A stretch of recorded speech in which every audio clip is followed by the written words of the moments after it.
తెలంగాణలో సర్ ప్రక్రియ నేటితో ముగియనుంది. రాష్ట్ర వ్యాప్తంగా మొత్తం 3,38,26,448 మంది ఓటర్లు ఉండగా అందులో ఇప్పటివరకు కేవలం 2,64,30,494 ఎన్యూమరేషన్ ఫామ్ల డిజిటలైజేషన్ పూర్తి చేశారు. రాష్ట్ర వ్యాప్తంగా 78.08% డిజిటలైజేషన్ చేశారు.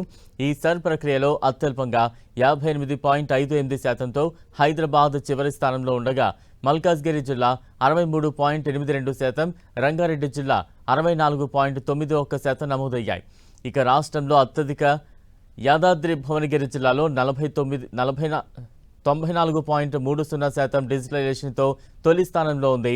ఇక మెదక్ 90.54%, సూర్యాపేట 90.43% డిజిటలైజేషన్ పూర్తి చేయగా కొమరం భీం ఆసిఫాబాద్లో 89.45%, జగిత్యాలలో 89.60% పూర్తి చేసి తర్వాతి స్థానంలో నిలిచాయి.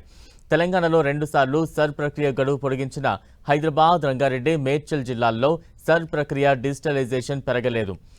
సర్ ప్రక్రియతో తెలంగాణలో చాలా మంది ఓటర్లు తమ ఓటు హక్కును కోల్పోతున్నట్టు తెలుస్తోంది. ఇప్పటివరకు జరిగిన గణాంకాల ప్రకారం రాష్ట్ర వ్యాప్తంగా దాదాపు 74 లక్షల మంది ఓటర్ల వివరాలపై స్పష్టత రావాల్సి ఉంది. సర్ ప్రక్రియలో హైదరాబాద్, మల్కాజ్గిరి, రంగారెడ్డి జిల్లాల డిజిటలైజేషన్ లెక్కలు చర్చనీయాంశంగా మారాయి. హైదరాబాద్లో 58.41%, మేడ్చల్లో 63.82%, రంగారెడ్డిలో 64.91% ఎన్యూమరేషన్ పూర్తయినట్లుగా సమాచారం.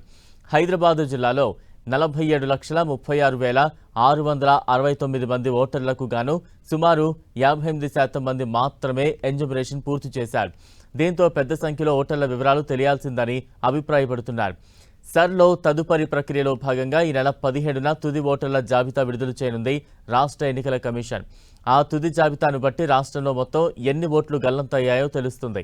ఇప్పటివరకు అయితే దాదాపుగా 74 లక్షల మంది ఓటర్లు ఎన్యూమరేషన్ ఫామ్ ఫిలప్ చేయలేదని సమాచారం. తుది ఓటర్ల జాబితా విడుదలైన తర్వాతే ఎంతమంది పేర్లు తొలగించబడ్డాయి, ఎంతమంది కొనసాగారు అనే దానిపై స్పష్టత వస్తుంది.